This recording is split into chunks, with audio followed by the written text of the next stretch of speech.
Welcome to Total Leadership TV.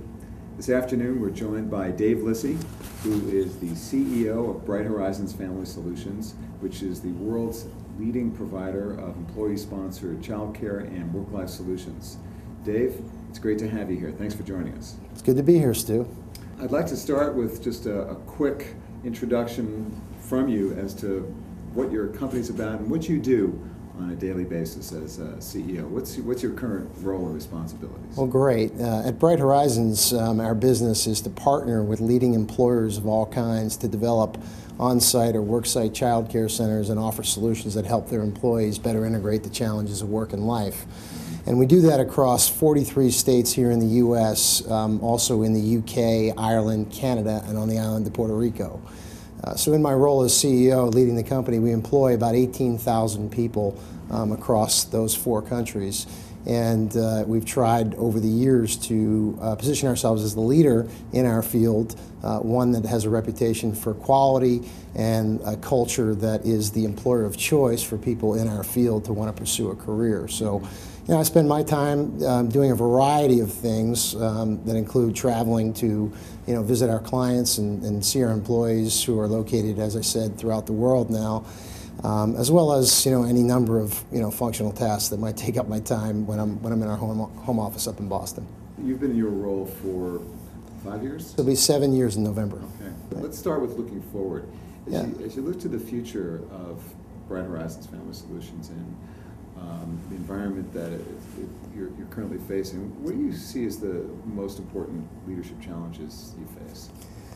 Well, we've grown up over the course of, and I've been with BrightHorizons about half of its existence. So the company is about 21, 22 years old, and I joined them halfway through. And so we've really grown up over the years and grown the organization, particularly over the course of the past 10 years, pretty considerably. So more than anything, I look at my leadership challenge as the ability to cultivate leaders as we grow who can keep our culture alive. We really, we are, I suppose it's cliche these days to say we are our people, but we don't make anything. We're a human service delivery company who earns its reputation every day by being able to employ and motivate and retain talented people in our centers across the world, and then people who lead them at various levels, and then people who lead others trying to grow our business with employers. So one of the key linchpins to our, I think our success and our future is our ability to create what I call ambassadors of our mission. People who can, for whom what we've done really resonates, and they develop a sense of loyalty and commitment to it, and want to go ahead and inspire and lead others. Because what you find is when you're a smaller company, you can actually be in front of many more people on a regular basis as the leader of the company. But as you grow and expand like we have, the challenge really is not necessarily, sure, there's those opportunities to give those speeches where you have a chance to make an impact, but really you're touching others through layers of others. And you have to build a strong infrastructure, a culture of leaders throughout the company. And so I would say when I think about my own leadership challenge, it's to cultivate the next generation of leaders throughout the company to take the BrightHorizons mission forward. I'd like to hear more about how you're doing that. But before we get to that, it occurs to me that what Roger Brown and Linda Mason did when they hired you was pretty much the same thing, right? They're the legendary founders of your company, right? And they established a certain kind of value system and way of operating in the world and internally that clearly was very important to them. And full disclosure, by the way, I've been on the advisory board of BrightHorizons Family Solutions for about 10 years or so. In good service. Well, thank you. I appreciate that. And it's always a treat being with your amazing company and hearing about the incredible things that you're doing. But it occurs to me as you're speaking about it, you're looking forward and cultivating the next generation of leadership talent. That was clearly something that they and the board were really keen to find the right person who was going to carry forward their legacy. So can you tell us a little about how that all unfolded and how it came to be that the fit was right, and that you saw them and they saw you as the right person to.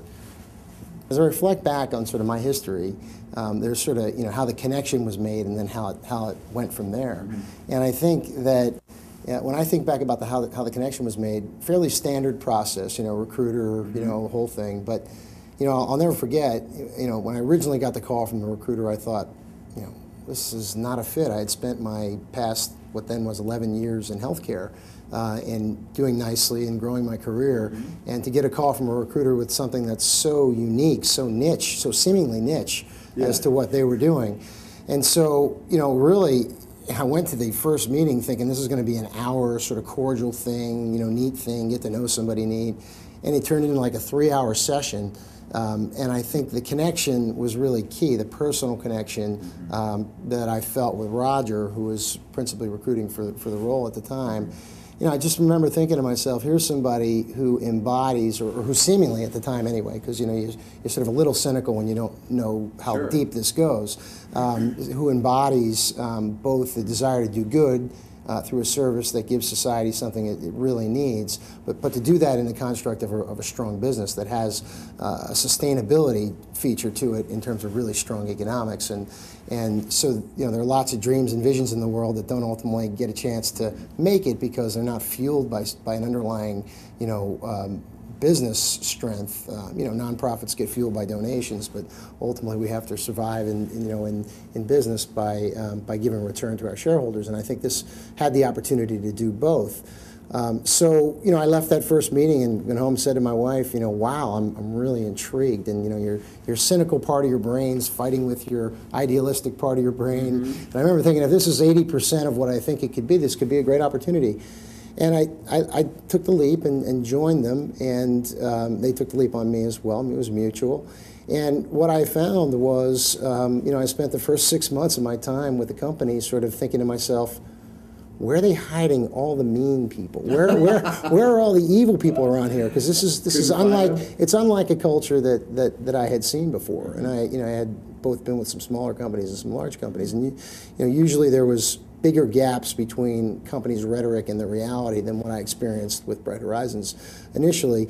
And it's not to say that they didn't have their challenges, we didn't have our challenges, because surely we did. But in terms of the work environment, the culture, the passion, the commitment to the mission, it really did square with the rhetoric. And I just felt like I had a great something to offer them in terms of helping to formalize and structure the growth aspect of the company, and to hire a team of people that were business development people that could grow and build on the strong foundation ultimately that they had. But lastly, I think, and I'll conclude by saying that it wasn't just Roger and Linda. I met people right. like Mary Ann Tosio, who's our president and COO, who's sort of my partner in running the company today, and Mary Ann and countless other people who they had found and who had connected to the mission, who were talented people that added to the company's ability to succeed. And that's really the challenge, right? It's to continue to find people for whom this mission resonates with, and try and create a place where they feel like they can build a career and be energized. And I feel like part of my role as a leader is to compete for somebody's discretionary time. The time and effort that they want to put into the company that's not the expected sort of job description. That's sort of what we're all competing for, right? When we're looking to, get loyalty and get engagement with employees. Right. And my feeling on that has always been, you want to kind of align people's heads, hearts, and wallets. You want to have that. I mean, it's easy to say, this is really interesting work. This is work that compensates me in a way that's fair to me, and it's something that I'm really into from the point of view of where my heart is. And if you can get those three things in balance, then you really have something. And that's what we've tried to strive for at BrightHorizons. So, back to the question about developing leadership talent for the future and continuing to find and cultivate the kinds of people who are going to represent the mission and to grow the company, what are you doing to make that happen, to realize that goal? Well, let me start by saying when I first took on this role, I was fortunate in the sense to not only have, as you acknowledged, really talented visionary people who founded the company, but a leader in Roger who was sort of egoless with respect to the transition of leadership, which I think, as I was looking at it at the time, people were kind of giving me advice, was pretty rare in the world, that the leader who was transitioning, I had been told by many people who've gone through it, would be in the way. The founder, right, would be in the way. And that wasn't the case. I think Roger tried very hard and still is one of my most significant advisors, to be a part of the solution, not a part of the problem. And I think it has a lot to do with his intelligence and his emotional intelligence and his sort of lack of ego as it relates to any of this. But that said, when Mary Ann and I, who I again consider to be my partner in running the company, when this whole transition was happening, we said to ourselves, part of our main job, part of my main job was to take what had been lots of sort of informal practices, largely on the backs of very visionary founders who were able to win loyalty by virtue of who they were and their sort of deity-like, their positioning in the world of our field, and create some structure to it. So we embarked, I'll give you some examples. So we embarked right away in the first year, and this has become a tradition, on what we call our annual road trip. So every year, Mary Ann and I go out and we meet, and we'll start next week in Chicago with our 2008 version. We don't sell T-shirts, but we do have a full road trip. There is not and a CD there's no CDs. You wouldn't want to hear me sing. But we go out and we meet with hundreds of our managers all throughout the countries in which we operate in town hall-like forums, to basically, listen to them. And every year we take away a few things that are the common themes that we hear in the field.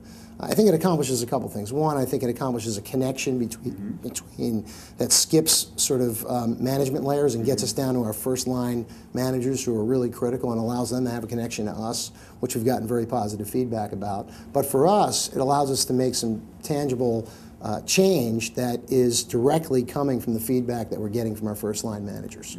Some examples of that have been we modified our tuition assistance program to fit what the needs were in the field that we weren't getting the full flavor of by virtue of how information gets filtered. So you're ultimately gets. You're out there listening, and you create a culture of that. You model that. So if people see me as the CEO, Mary Ann as the president and COO of the company doing that, we want that happening at all levels. We know we can only get to certain numbers of people every year, but we want that level of listening. We want people to not, I want people to not get hung up on hierarchy, to sort of skip levels when necessary to be sure they're getting information. I think leaders oftentimes get, I find myself sometimes, the bigger we get, if I don't keep multiple channels of information open, I get what people want to tell me. And that's dangerous. It's dangerous for lots of leaders in positions of far greater influence than me. So I think that's what what we've tried to do, is create that culture of listening and of humble sort of nobody's too high up or too high of a title to listen or get involved at any level.